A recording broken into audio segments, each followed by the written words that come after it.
تو آج میں یہ چاہتا ہوں کہ میں خود آپ کو یہ بتاؤں کہ میری زندگی میں وہ کون سا حادثہ ہوا جس کے نتیجے کے طور پر میں اپنا میڈیکل پروفیشن تج کر قرآن حکیم کے درس و تدریس یا دین کی دعوت و تبلیغ میں ہمتن لگ گیا. گویا کہ میں آج خود پہلے اپنا اور اپنے کام کا ایک تعارف آپ حضرات سے کرا رہا ہوں. میرے شعور کی سب سے زیریں اور تحتانی سطح پر یہ بات آپ نے کل محسوس کر لی ہوگی کہ سب سے گہرے نقوش علامہ اقبال مرحوم کی ملی شاعری کے ہیں. بالکل بچپن ہی سے میں ان کا کلام پڑھ رہا ہوں اور ابھی میں 5ویں جماعت کا طالب علم تھا جبکہ میں بانگ درا پڑھ رہا تھا. اس سے ایک جذبہ ملی، خاص طور پر آپ کو معلوم ہے کہ اس میں ایک میرزا پیغام ہے ملت اسلامیہ کے لیے کہ کتاب ملت بیضا کی پھر شیرازہ بندی ہے، یہ شاخ ہاشمی کرنے کو ہے پھر برگ و بر پیدا. نوا پیدا کرے بلبل کے ہو تیرے ترنم سے، کبوتر کے تنے نازک میں شاہی کا جگر پیدا. میں یہ عرض کر دوں کہ ہمارے جو قومی شاعر ہیں ان میں اس میں کوئی شک نہیں کہ اس صدی میں بر صغیر پاک و ہند میں پہلے نام آئے علامہ شبلی کے اور مولانا حالی کے. مولانا حالی کی مسدس اس میں کوئی شک نہیں ہے کہ جسے انگریزی میں ایپک میکنگ کتاب کہا جاتا ہے، یعنی زمانہ ساز کتب میں اس کا شمار. لیکن آپ ایک بات نوٹ کریں گے کہ مسدس پر بحیثیت مجموعی ایک مایوسی کا رنگ غالب ہے. چنانچہ اس کے سرنامے کے جو بشعار ہیں وہ آپ کو شاید یاد ہو کہ پستی کا کوئی حد سے گزر نہ دیکھے، اسلام کا گر کر نہ ابھر نہ دیکھے، مانے نہ کبھی کہ مد ہے ہر جزر کے بعد، دریا کا ہمارے جو اتر نہ دیکھے. یہ انتہائی ایک مایوسی کی کیفیت ہے، اور واقعہ یہ ہے کہ اس صدی کے آغاز میں عالم اسلام کی جو کیفیت تھی اس کے نتیجے میں یہ مایوسی ہی پیدا ہو سکتی تھی. پہلی جنگ عظیم کے بعد وہ جو عظیم سلطنت عثمانیہ تھی وہ ختم ہو گئی، اس کا وجود تک باقی نہ رہا. گریٹ آٹومان امپائر نسیم منسیہ ہو، چھوٹے چھوٹے ملک وجود میں آ گئے، اور وہ بھی کوئی برطانیہ کے پاس، کوئی فرانس کے پاس، کوئی اٹلی کے پاس، کوئی کسی اور کے پاس. پورا عالم اسلام مغربی اقوام کی براہ راست غلامی میں آ گئے. یہ انتہائی ہماری تاریخ کا پستی کا وقت ہے جس زمانے میں کہ مولانا حالی نے مسدس لکھی. اس کے اختتام پر بھی جن حضرات کو مسدس سے کوئی دلی تعلق ہے، اور مجھے یہاں آ کر خاص محسوس ہوا کہ حافظ عرفان صاحب جو یہاں کی ایک جانی پہچانی شخصیت ہے، انہیں مسدس میں سمجھتا ہوں کہ شاید اکثر و بیشتر یاد ہے، اور مجھے محسوس ہوا کہ واقعتاً وہ کتاب ایسی ہے کہ اس کے ساتھ ہمارا ایک ذہنی ربط و تعلق رہنا چاہیے. اس کے اختتام پر مناجات حضور سرور کونین کے عنوان سے جو نظم ہے اس کا بھی آغاز اسی سے ہوتا ہے کہ اے خاصہ خاصان رسول وقت دعا ہے، امت پہ تیری آ کے عجب وقت پڑا ہے. وہ دین جو بڑی شان سے نکلا تھا وطن سے پردیس میں، وہ آج غریب الغربا ہے. وہی مایوسی کی کیفیت. ہمارے قومی شعراء میں علامہ اقبال پہلی شخصیت ہے جن کے ہاں آپ کو دونوں رنگ ملیں گے. مرثیہ بھی کہا ہے انہوں نے، مسلمانوں کی جو اس وقت کی زبوں حالی تھی اس پر بھی تبصرہ کیا ہے، خون کے آنسو بھی روئے ہیں، لیکن ساتھ ہی ایک پیغام دیا ہے کہ اب دوبارہ دیکھیے ان کے اشعار. نکل کے صحرا سے جس نے روما کی سلطنت کو الٹ دیا تھا، سنا ہے یہ قدسیوں سے میں نے، وہ شیر پھر ہوشیار ہوگا. اب یہ جو انداز تھا، ایک خوشخبری، ایک امید افزا پیغام کہ اب پھر وہ وقت آئے گا کہ خلیل اللہ کے دریا میں ہوں گے پھر گوہر پیدا. اب پھر وہ دریا جو ہے توحید کا دریا، اللہ کے رسولوں کا وہ دریا، اب اس میں نئے موتی جو ہیں وہ پھر پیدا ہوئے۔ تو یہ ایک امید افزا پیغام تھا میرے ذہن پر، میرے احساسات پر، ابھی یہ لفظ حافظ صاحب نے استعمال کیا، میرے احساسات پر جو سب سے گہرا اثر ہے وہ علامہ اقبال کے ان اشعار کا۔ کل بھی آپ نے نوٹ کیا ہوگا جواب شکوہ کا وہ شعر کہ وہ زمانے میں معزز تھے مسلمان ہو کر، اور تم خار ہوئے تاریک قرآن ہو کر، اور وقت فرصت ہے کہاں کام ابھی باقی ہے، نور توحید کا اتمام ابھی باقی ہے۔ بہرحال اس کے بعد، اب بلکہ اس کے ساتھ یہ نوٹ کر لیجئے کہ تحریک پاکستان اس وقت چل رہی تھی، میرا وہ ہائی اسکول کا دور ہے، تو علامہ اقبال کی ملی شاعری سے متاثر ہو کر میں نے بھی ایک طالب علم کی حیثیت سے تحریک پاکستان میں حصہ لیا، اور ہسار ڈسٹرکٹ مسلم اسٹوڈنٹس فیڈریشن کا میں جنرل سیکریٹری تھا۔ لیکن اسی زمانے میں مجھے مولانا ابوالکلام آزاد کی تحریروں سے بھی تعارف حاصل ہوا، اور خاص طور پر مولانا سید ابو العلا مودودی کی تحریروں سے میں نے پڑھا ان دونوں حضرات کو۔ ظاہر بات ہے کہ مولانا ابوالکلام آزاد تو اس وقت کانگریس میں تھے، مولانا مودودی نے ایک علیحدہ جماعت، جماعت اسلامی کے نام سے بنائی ہوئی تھی، تو مجھے ان سے علمی دلچسپی تو اس وقت ہوئی، لیکن عملی طور پر تحریک پاکستان ہی کا ایک ادنا اور ننھا سا کارکن میں رہا۔ البتہ پاکستان بننے کے بعد پھر اب چونکہ وہ ملک جو اللہ نے ہمیں عطا فرمایا، در حقیقت اس ملک کا قیام تو پہلی منزل تھی ہماری، اصل سفر تو ابھی باقی تھا۔ اس ملک میں اسلام کا نفاذ، اسلام کا قیام، وہ جو قائد اعظم نے کہا تھا کہ ہم ایک ایسا خطہ زمین چاہتے ہیں کہ جس میں ہم اس جدید دور میں اسلام کے اصول اخوت و مساوات و حریت کا ایک نمونہ پیش کر سکیں، پوری دنیا کو دکھا سکے کہ اسلام کیا ہے، اسلامی تہذیب کیا ہے، اسلامی تمدن کیا ہے، اسلامی قانون کیا ہے، اسلامی سیاست کیا ہے، اسلامی معیشت کیا ہے، اسلامی معاشرہ کسے کہتے ہیں۔ یہ اصل میں غرض تھی، یہ مقصد تھا جس کے لیے پاکستان حاصل کیا گیا۔ حصول پاکستان تو در حقیقت اس سفر کی پہلی منزل تھی، لیکن یہ کہ محسوس ایسا ہوا کہ شاید ہم نے اس پہلی منزل ہی کو آخری منزل سمجھ لیا، اور ہم نے آزادی کے جو مادی فوائد تھے ان کو سمیٹنے پر کمر کس لی۔ دولت، شہرت، عزت، اقتدار، یہی ہم میں سے اکثر کا مطمع نظر بن کر رہ گیا۔ اس صورت میں اب پاکستان میں اسلامی نظام کے قیام، بالفعل ایک اسلامی معاشرے کی تشکیل، ایک واقعتاً حقیقتاً اسلامی ریاست کا قیام، اس کے لیے پھر میں نے سن 47 سے سن 57 تک 10 سال جماعت اسلامی کی تحریک کے ساتھ بسر کیے۔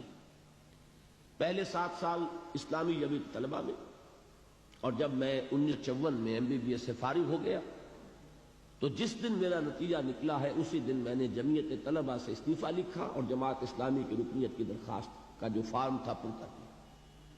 3 برس پھر لگ بھگ میں جماعت میں رہا ہوں۔ وہاں سے جو علیحدگی ہوئی اس کا سبب کیا تھا، یہ بات ہے اصل میں جو میں چاہتا ہوں کہ آپ کے سامنے آ جائے تو معلوم ہوگا کہ جو کچھ میں اب کر رہا ہوں اس کا کیا پس منظر ہے، صغرا کبرا کیا ہے، اس کی لاجک کیا ہے۔ میں نے یہ محسوس کیا کہ ہم اس ایزمپشن پر اور اس مفروضے پر آگے چل رہے ہیں کہ جب ہم سب مسلمان ہیں تو اسلامی نظام قائم ہو جانا چاہیے، جبکہ واقعہ یہ ہے کہ 200 برس کی غلامی نے اور مغربی تہذیب کے غلبے نے ہماری ایمان کی جڑوں کو کھوکھلا کر دیا۔ ہم مسلمان صرف وراثتاً ہیں، صرف نسلاً ہیں۔ ہم مسلمان اس لیے ہیں کہ مسلمان والدین کے ہاں پیدا ہو گئے، لیکن یہ کہ ہم نے شعور کے ساتھ اپنے ایک کانشس اور شعوری فیصلے کے طور پر اسلام کو قبول نہیں کیا۔ اور ایمان اگر ہم اپنے دلوں میں جھانکیں تو محسوس ہوگا کہ وہ صرف ایک ڈوگما ہے، ایک عقیدہ ہے، موروثی عقیدہ۔ اس ایمان کی ریئلائزیشن، اس کا شعور، وہ در حقیقت ہمیں حاصل نہیں، جس کا نام یقین کہا جائے گا، جس کو علامہ اقبال نے کہا ہے کہ یقین پیدا کرے ناداں، یقین سے ہاتھ آتی ہے وہ درویشی کہ جس کے سامنے جھکتی ہے فقوری۔ وہ یقین جب تک نہ ہو اس وقت تک اسلام پر عمل نہیں ہو سکتا۔ تو میں اس نتیجے پر پہنچا کہ محض اس نعرے کی بنیاد پر کہ ہم مسلمان ہیں، پاکستان میں اگر 95%، 96% لوگ مسلمان ہیں تو یہاں اسلام آنا چاہیے، یہ دلیل تو صحیح ہے، لیکن اس دلیل سے اسلام آئے گا کبھی نہیں۔ اس کے لیے دو چیزوں کی ضرورت ہے۔ پہلی چیز یہ کہ خاص طور پر جو پڑھا لکھا طبقہ، اور پڑھے لکھے سے میری مراد ہے جدید تعلیم یافتہ طبقہ، اس لیے کہ ہمارے ہاں تعلیم کے دو نظام چل رہے ہیں۔ ایک قدیم ہمارا دینی نظام تعلیم ہے، ایک تو اس سے لوگ فارغ التحصیل ہوتے ہیں، وہ بھی پڑھے لکھے ہیں یقیناً، اور دوسرے نظام کے مقابلے میں زیادہ پڑھے لکھے ہیں۔ لیکن میں جس طبقے کا ذکر کر رہا ہوں کہ معاشرے میں جس کو کہ اصل فیصلہ کن حیثیت حاصل ہو چکی ہے، وہ تو جدید تعلیم یافتہ طبقہ ہے، اس لیے کہ پورے ملک کی باغڈور اس کے ہاتھ میں ہے۔ اس جدید تعلیم یافتہ طبقے کے اندر تجدید ایمان کو اثر نو مستحکم کرنے کی ایک تحریک برپا کی جائے۔ پہلے تو یہ چیز جو ہے وہ ضروری ہے، اس لیے کہ بہت صحیح کہا جس نے کہا کہ گلا تو گھونٹ دیا اہل مدرسہ نے تیرا، کہاں سے آئے صدا لا الہ الا اللہ۔ ہم نے برٹرنڈ رسل کو پڑھا ہے، ہم نے ڈارون کو پڑھا ہے، ہم نے فرائڈ کو پڑھا ہے، ہم نے مارکس کو پڑھا ہے، تو ایمان کہاں سے آ جائے گا؟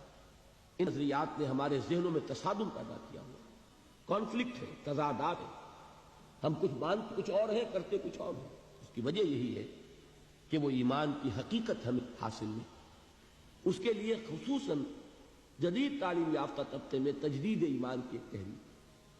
اب ظاہر بات ہے کہ تجدید ایمان کے لیے ہمارے پاس سورس کیا ہے، ایمان کہاں سے ملے گا؟ میں تفصیل کے ساتھ بھی انشاءاللہ ان ایام میں کسی موقع پر عرض کروں گا، اس وقت اجمالاً صرف کیونکہ عرض کر رہا ہوں۔ تو میں جس نتیجے پر پہنچا وہ یہ کہ منبع ایمان اور سرچشمہ یقین قرآن حکیم ہے۔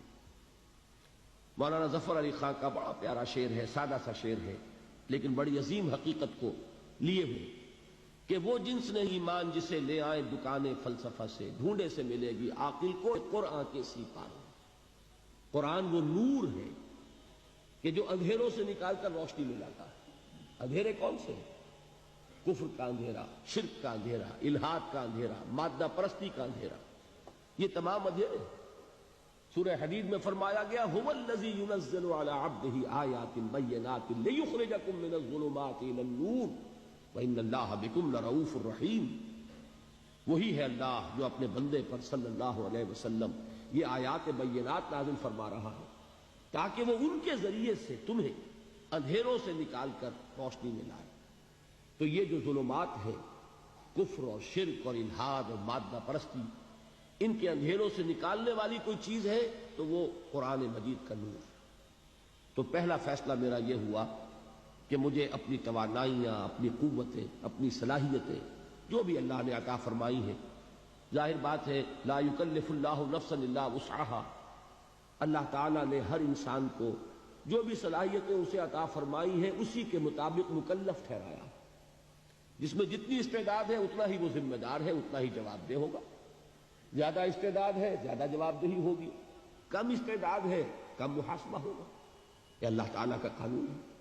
تو بہرحال جو بھی کچھ تھوڑی بہت حقیر سی جو بھی صلاحیت ہے، استعداد ہے، اس کا اولین مصرف ہوگا وہ جو میں نے کل حدیث نبوی کے حوالے سے آپ کے سامنے رکھا تھا کہ حضرت عثمان بن عفان رضی اللہ تعالی عنہ ذو النورین وہ فرماتے ہیں کہ حضور نے ارشاد فرمایا صلی اللہ علیہ وسلم خیرکم من تعلم القرآن وعلمہ، تم میں سے بہترین لوگ وہ ہیں جو قرآن سیکھیں اور سکھائیں، قرآن کا علم حاصل کریں اور اسے دوسروں تک پہنچائیں۔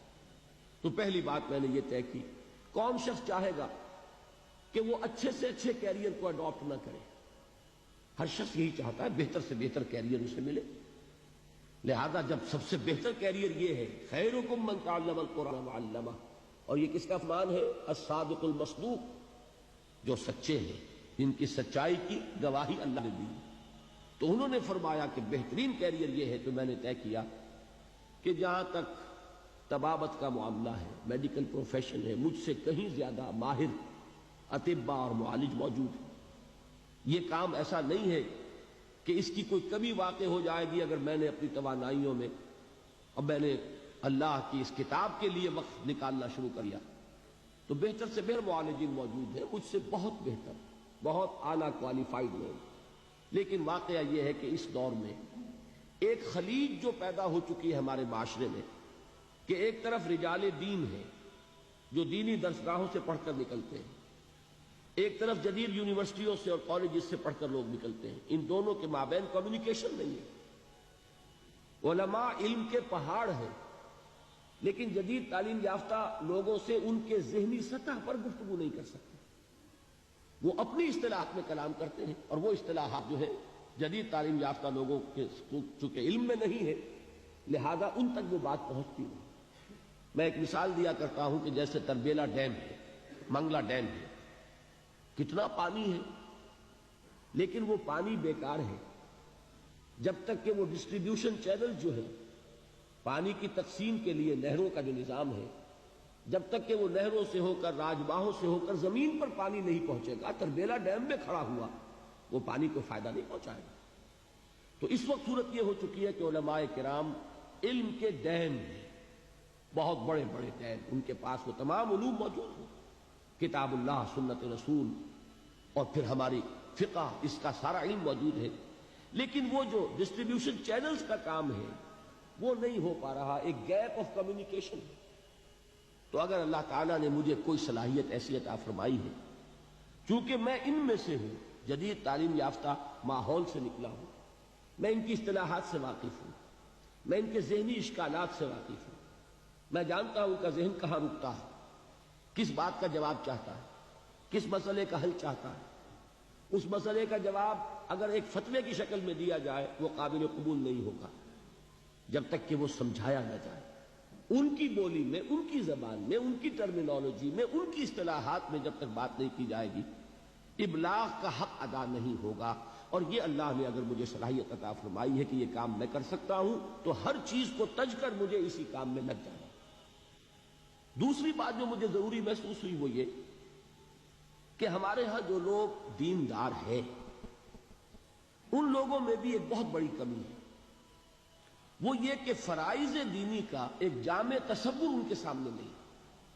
وہ یہ جانتے ہیں کہ نماز فرض ہے، 5 وقتہ نماز ادا کرتے ہیں، وہ جانتے ہیں کہ رمضان کے روزے فرض ہیں، وہ جون کے روزے ہو، جولائی کے روزے ہو، وہ رکھیں گے، وہ جانتے ہیں کہ زکوٰۃ فرض ہے، وہ ادا کریں گے، لیکن اس سے آگے تصور کہ دین یہ چاہتا ہے کہ اسے غالب کیا جائے، اسے قائم کیا جائے، اسے نافذ کیا جائے، اسے ایک نظام زندگی کی حیثیت سے بالفعل برپا کیا جائے۔ دین اپنا غلبہ چاہتا ہے، دین صرف عبادات پر قانے ہونے کے لیے تیار نہیں ہے کہ مسجد میں تو اللہ تعالیٰ کو مان لیا جائے کہ سب سے بڑی قوت وہ ہے، لیکن پارلیمنٹ میں اس کو داخل بھی نہ ہونے دیا جائے، یہاں اللہ کی بات نہیں چلے گی، یہاں رسول کی بات نہیں چلے گی۔ یہ بات اگر ہے تو اس کا مطلب یہ کہ ہم نے دین کا ایک بڑا محدود سا تصور اپنے سامنے رکھا ہے۔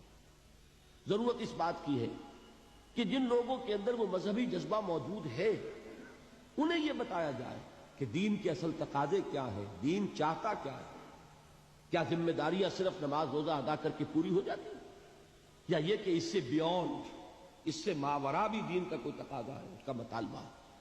اب اگر یہ چیز میں اپنی تقریر، اپنی تصنیف کے ذریعے لوگوں کے سامنے رکھوں تو اس کا وہ وزن نہیں ہوگا، لیکن اگر قرآن حکیم کے حوالے سے رکھوں کہ یہ ہے قرآن جو تم سے یہ چاہتا ہے، یہ ہے قرآن جس نے کہ تمہاری فرائض کا یہ تصور دیا ہے، تو ظاہر بات ہے کہ چونکہ ان کا تصور محدود ہو گیا ہے، لہذا وہ اس وقت ان کی ایکٹیویٹی محدود ہے، ان کا عمل بھی محدود ہے۔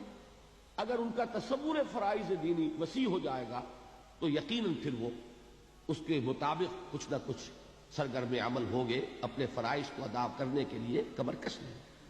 یہ 2 تقاضے ہیں جن کے تحت پھر میں نے مطالعہ قرآن حکیم کا ایک منتخب نصاب مرتب کیا، پورے قرآن کو۔ اصل میں تو قرآن تو وہی ہے، سورہ فاتحہ سے سورۃ الناس تک، ما بین الدفتین، قرآن یہی ہے، اس کا بدل کوئی شے نہیں، لیکن یہ کہ an introduction to قرآن، قرآن سے ایک ابتدائی تعارف کے لیے ایک منتخب نصاب جو تقریباً 2 پارے کے لگ بھگ بنتا ہے، مختلف جگہوں سے کچھ سورتیں، کچھ آیات، اور اس انتخاب میں پیش نظر یہی 2 چیزیں کہ ایک تو دین کا ہمہ گیر تصور سامنے آ جائے، دین ہے کیا، اور نمبر 2 یہ کہ دین تقاضے سامنے آ جائیں. دین ہم سے چاہتا کیا ہے, دین کا مطالبہ کیا ہے. ایک شخص جو دعویٰ کرتا ہے کہ میں اسلام کو اپنے دین کی حیثیت سے قبول کرتا ہوں, تسلیم کرتا ہوں, اسے معلوم ہونا چاہیے کہ اس کے دینی فرائض کیا ہیں.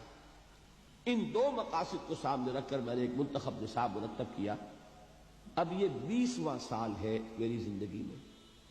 1965 میں نے اس کام کا آغاز کیا تھا.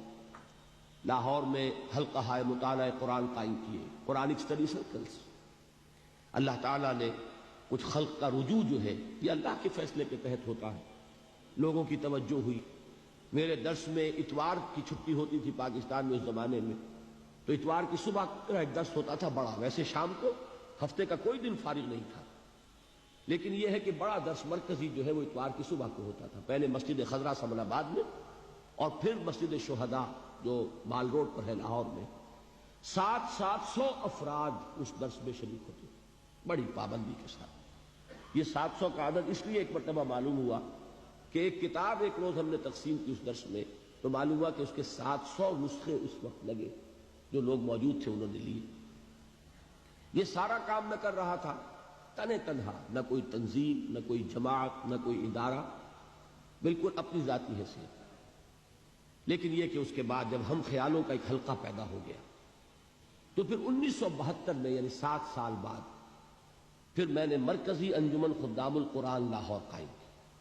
جو لوگ اس کام میں میرے ساتھ شریک ہونا چاہیں, ساتھی بننا چاہیں, اس لیے کہ اب اس کام کو آگے بڑھانے کے لیے پیسہ بھی درکار ہے, کتابیں چھپنی چاہیے, اور یہ کہ اس کام کو آگے بڑھانے کے لیے جو بھی مالی وسائل درکار ہیں وہ کسی فرد کا معاملہ ہوگا تو اس پر 100 طرح کی انگلیاں اٹھیں گی. ہو سکتا تھا اس سے پہلے میں نے اپنا دارالاشاعت قائم کیا ہوا تھا, لیکن یہ کہ میں نے اب انجمن کے تحت وہ سارا کام دے دیا تاکہ یہ کسی فرد کی ملکیت نہ ہو. میں آپ کو بتانا چاہتا ہوں کہ میری مطبوعاتیں, میرے کیسٹ سے 1 پیسے کی آمدنی مجھے نہیں, میرا اس سے کوئی تعلق نہیں.